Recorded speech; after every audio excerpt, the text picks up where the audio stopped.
안녕하세요. 효소 스토리. 이번 시간에는요, 장내 부패와 질병에 관해서 한번 해볼까 합니다. 여러분 건강하십니까? 건강이라는 것은 자기가 어떻게 관리하느냐에 따라서 달려있다고 생각을 합니다.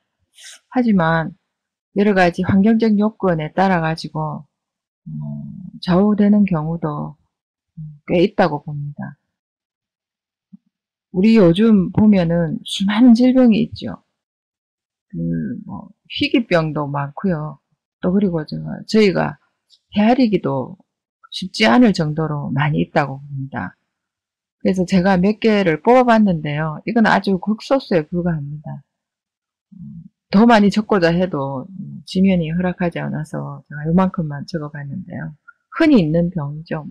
당뇨병, 류마티스, 신경통, 암, 폐렴, 협심증, 고혈압, 관절염, 위궤양, 간염, 엄청 많은 숫자를 가지고 있는 게 지금 질병의 수 같습니다. 하지만 질병이라는 것은 원인이 될 수가 없는 거죠. 결과입니다. 어떠한 거에 인해서 우리 몸으로 나타나는, 내 몸이 표현하는 하나의 결과라고 생각을 하시면 되겠죠. 근데 원인은 좀 이렇게 역학적으로 조사해 가다 보면 결과적으로 어디에 있나, 장의 부패에 있다라고 얘기를 합니다. 결국 우리가 그 소화관을 하고 장내에서 아주 이렇게 건강한 현상이 일어나야지만이 우리가 이제 건강을 지킬 수도 있고 이러는데, 그게 스스로의 노력과 이제 주위 환경의 개선, 이런 게 좀 필요하다고 생각합니다. 그래서 질병이라는 것은 절대 원인이 될 수 없고 결과일 뿐이다라는 걸 말씀을 드려요. 자, 그러면은 그 질병이란 결과가 나타나기 전까지 어떤 일이 있었는가 한번 보죠. 자, 부패와 가스. 우리가 보면 가스가 많이 이렇게 있죠. 배기가스라든지 대기오염이라든지, 그리고 사람이 인체에서 행해지는 것도 있죠. 트름이라든지 방귀라든지 이런 게 있어요. 일종의 모두가 가스고, 이제 어떤 거는 이제 연소를 해야지만이 자동차 같은 경우는 굴러가기 때문에 가스를 품어내기도 하고 이렇게 하지만은, 사람도 역시 마찬가지라고 생각을 합니다. 자, 스컹크스가 방귀를 낍니다. 이거는 이제 자기를 보호하기 위해서 만들어 놨던 걸 갖다가 적을 향해서 소화되는 것이죠. 자, 여기에 어떠한 물질을 만들기 위해서 품어내는 게 가스고, 그게 이제 대기오염으로 우리 몸에 항상 폐를 끼치고 있는 것이라고 보시면 되겠습니다. 자, 그럼 우리 인간은 어떻습니까? 여러분 하루에 방귀를 몇 번이나 낍니까? 혹시 트름은 하고 있습니까? 방귀를 낀다는 것은 정상적인 현상인데요. 그게 냄새가 어떻느냐에 따라 가지고 안의 부패 정도를 알 수가 있고요. 우리가 보면 아기들 어릴 때 방구를 끼면은 독한 냄새가 잘 안 나요. 그건 왜 그러냐면은 속이 유산균이 많고 아직은 깨끗하기 때문에 그렇습니다. 안 좋은 음식들을 안 먹어서 그렇죠. 자, 그런데 그 방귀를 끼는 거에 따라서 그 사람의 질병의 상태를 또 알 수 있다고 해요. 냄새가 독한가. 여러분, 변을 보시고 난 뒤에 냄새가 어떻습니까? 그 냄새가 아무리 건강이 좋다고 하더라도 외면상으로 변의 냄새가 굉장히 독하거나 안 좋으면은 안에서 부패를 하고 있다는 그런 증거입니다. 물론 음식에 따라서 냄새도 여러 가지로 나타나기도 합니다.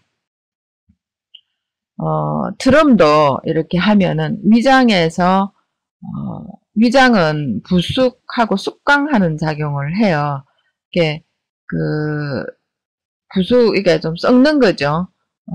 썩는다고 해서 우리가 밖에서 썩은 유해한 균이 일으키는 그런 썩은 내가 아니고요. 썩은 게 아니고 이제 이렇게 믹스를 하면서 어느 정도 숙성을 좀 시킨 뒤에 시간적으로 한 30분 정도 그냥 내려 보내죠. 그런데 그게 안에서 제대로 부숙하지 못하고 부패를 해버리는 경우, 부숙이라는 것은 이제 우리 뭐라고 합니까? 숙성을 시키는 그런 과정인데요. 부패를 하는 과정은 이제 거의 썩는 수준이 됩니다.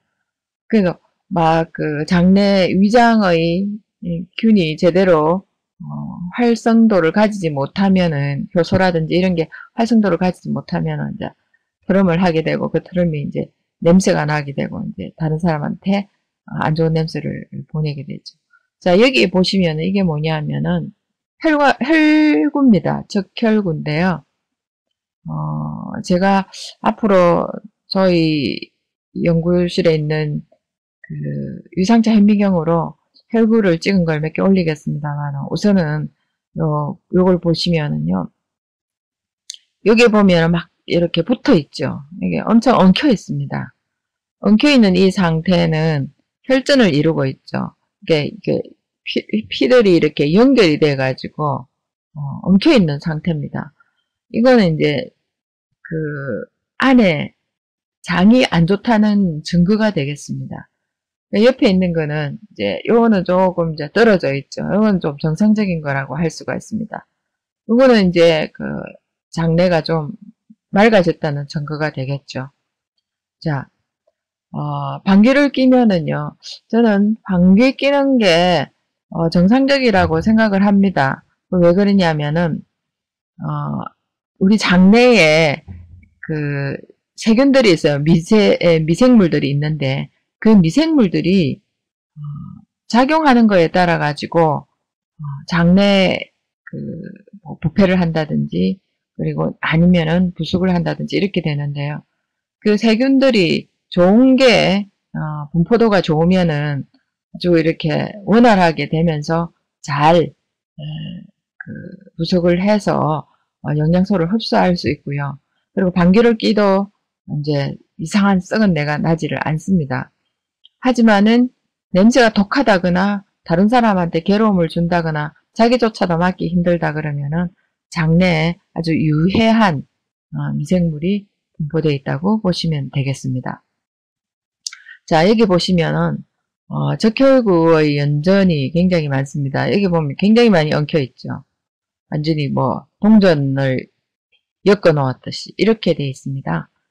자, 요거는 이제 적혈구죠. 여기 또 이것도 거의 연전이 되어 있는 상태입니다. 이거는 이제 요 안에 이물질까지 있으면서 엄청 많이 엉켜 있죠. 자, 여기 보시면은 뭔가가 이렇게 덩어리가 들어가 있습니다. 이거는 엉켜 있진 않지만은 요 주위에도 역시 이렇게 좀 엉켜 있는 부분들도 있습니다. 이게 뭐냐면 요산 덩어리입니다. 이 요산 덩어리 요런 게 몸에 있음으로 해서 이제 여러분들 뭐 붓기도 하고 피곤하기도 하고 그리고 이제 여기저기 아프기도 하고 막 그런 게 많이 생기는 거죠. 이 적혈구 이상은 어떤 음식물을 먹고도 바로 나타납니다. 아침에 이제 뭐 변을 보고 아무것도 없는 안 먹은 빈속의 상태에서 이렇게 적혈구를 빼서 이렇게 보면은요 깨끗한 경우가 있고요. 그리고 뭐 무슨 햄버거를 먹었다든지 동물성 단백질을 먹었다든지 뭐 이렇게 뭐 너무 이렇게 소스도 뭐 이렇게 이렇게 별로 이렇게 믹스한 게 별로 좋지 않는 걸 먹었다든지 음식상으로 화식을 많이 했을 경우라든지 이렇게 봤을 때 혈구가 좀 달라지는 걸 많이 봤어요. 그리고 몸이 굉장히 피곤하면은 이 혈구가 동글동글하지 못하고 별 모양으로 나타나기도 합니다. 그런 게 다 이상 증세거든요. 그래서 어떤 음식을 먹고 그게 한 15분 정도만 지나도 그게 표가 납니다. 여기 보면은 동글동글하고 아주 이쁘게 돼 있죠. 이거는 이제 정상 혈구입니다. 혈구들이 각각의 이렇게 붙어서 다니면 안 되고, 붙는다는 거는 안에 이제 끈적하게 끌어당기는 게 있기 때문에 서로 붙는다는 거죠. 그래서 이렇게 떨어져 다니면서 각각의 활동을 제대로 해야 된다고 이렇게 봅니다. 그 옆에 있는 거, 중간에 거 빼고 거의 적혈구의 이상이라고 보시면 되겠습니다. 자, 음식의 이동을 한번 볼까요? 자, 우리가 음식을 입으로 먹어서 식도를 내려가서, 그 다음에 이제 위장으로 가서, 그 다음에 십이장을 통해서, 그 다음에 소장, 대장, 그리고 항문으로 내려갑니다. 자, 이러는 동안에, 짧은 시간이 아니죠. 거의 2시간 넘게 걸린다고 얘기를 하는데요. 과연 이렇게 되는 동안에 우리가 어느 정도 영양을 흡수를 하고 있고, 그리고 제대로 흡수를 하고 있는지, 뭐 설사나 변비, 이건 다 이상증세가 되겠습니다. 이 음식이 이동을 하면서 중간중간에 막 이렇게 소화를 시키는 효소들이 막 나오죠. 나오면서 각각의 위치에서 제 역할을 하고 있습니다. 그 위장에서 나오는 효소도 다르고요. 그리고 십이장으로 들어가는 그 췌장에서 내뿜는 효소도 좀 다르고, 뭐 각각이 조금씩 다릅니다. 또 똑같은 것도 있지만 역할을 하는 게 다 다르기 때문에 위장에서는 펩신하고 그 염산이 들어가 있죠. 지난 시간에 쭉 강의를 했습니다만은 제가 봐서 오장육부에 관한 걸 좀 더 상세하게 강의를 할 겁니다. 자, 근데 이 위장에 있는 이제 펩신이라든지 그 염산이, 특히 염산이 없다면은 우리는 아주 세균들의 공격에서 아주 위험한 수준까지 간다고 말씀을 드렸습니다.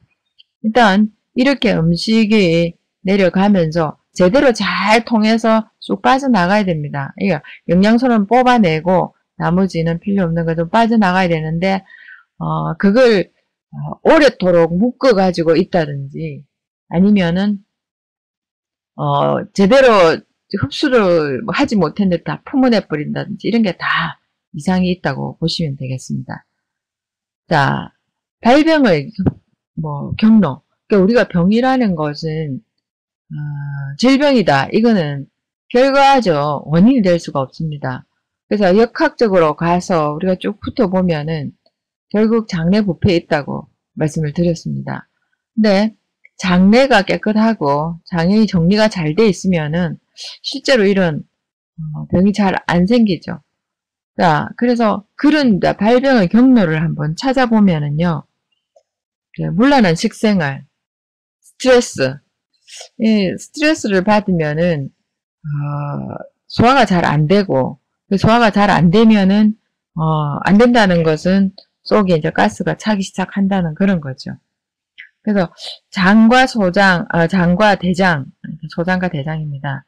그거의 권한이 이상한 상태로 인해서 생겨나는 게 많다고 얘기를 하는 건데요. 일단은 문란한 스트레스, 식생활과 스트레스가 생기면서 그게 제대로 안에서 소통이 되지 못하고 장내에서 부패를 하게 됩니다. 이래 부패를 하다 보니까 혈액이 오염이 됩니다. 오명해놨는데요. 요거 오염이라고 보시면 되겠습니다. 혈액의 오염으로 인해서 각종 질병이 발동을 한다는 거죠. 자, 우리가 인간의 몸을 나무로 따져볼게요. 수목으로 따져보면은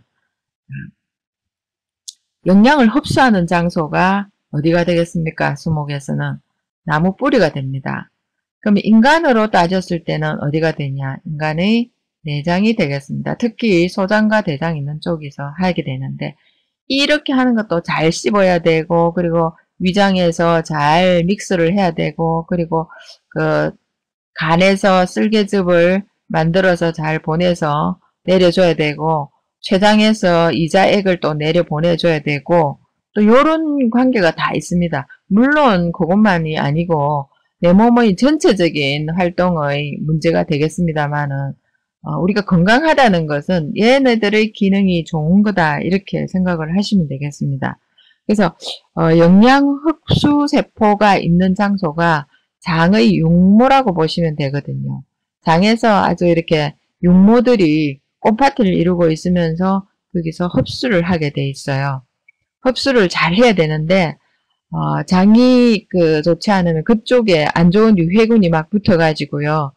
그 기능을 전부 방해하고 있다고 보시면 되겠습니다.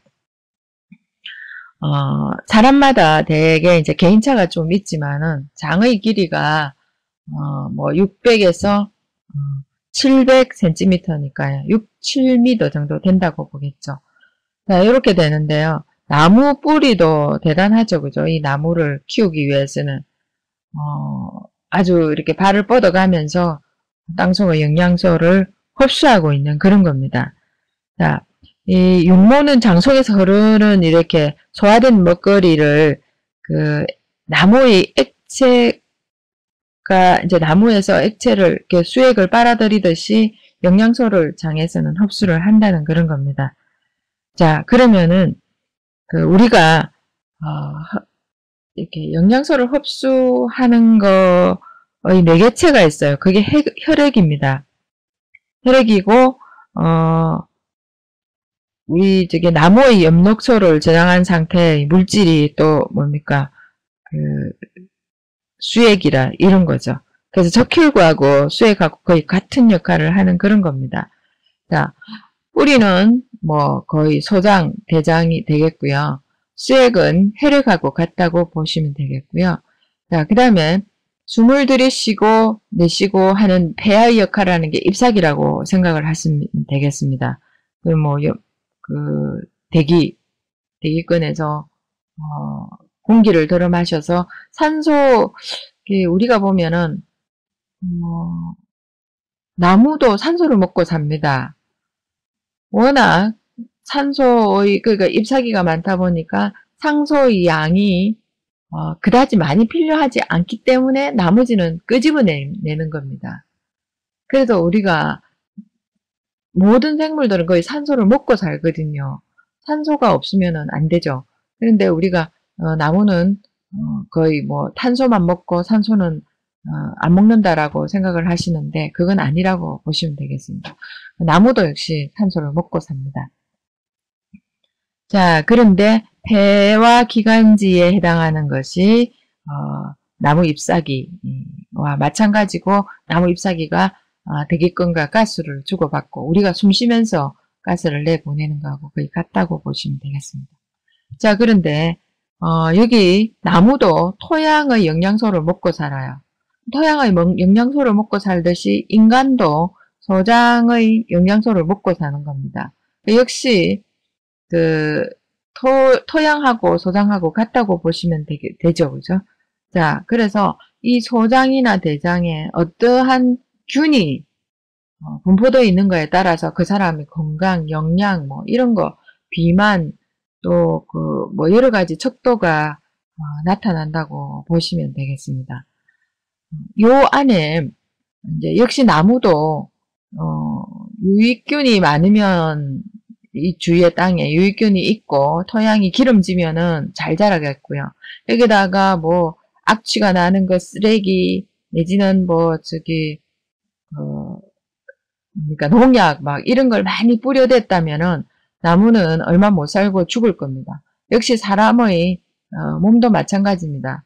안 좋은 걸 굉장히 많이 먹게 되면은 역시 농약을 뿌리거나 많이 뿌리거나 쓰레기를 넣거나 하는 거하고 똑같은 거예요. 그래 우리가 음식을 잘못 먹는 거는 쓰레기를 뿌리는 거하고 똑같다고 생각을 하시면 되죠.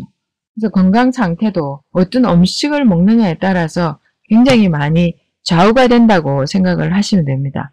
그래서 우리 소장에 보면은 홀로라라고 해서 세균의 층이 있어요. 그 세균의 층에 나쁜 유해균들이 거의 집합을 해 있으면은 여러 가지 영양 흡수하는데 매우 지장이 있다고 보시면 되겠습니다. 근데 역시 땅도 마찬가지고요. 바싹 마른 땅. 자, 여기 볼까요? 시들은 나무가 있어요. 이 나무에 밑에 보시면 토양이 전부 갈라져가 있고 제대로 안 되어 있습니다. 자, 그래도 옆에는 나무들이 아직 자그만하게 자라고 있는데 이 큰 나무는 제대로 수액을 빨아들이지 못하고 그리고 뭔가 질병에 걸렸겠죠. 말라 비틀어져 가고 있습니다. 이게 시든 나무가 곧 질병에 걸렸다는 거고, 사람도 질병에 걸렸다는 그 자체가 시들은 나무처럼 뭔가 영양소 흡수를 제대로 못했다는 거하고 마찬가지가 되겠습니다. 그래서 오늘 여러분들 어떤 음식을 드셨습니까? 그리고 어떤 음식을 드시고 계십니까?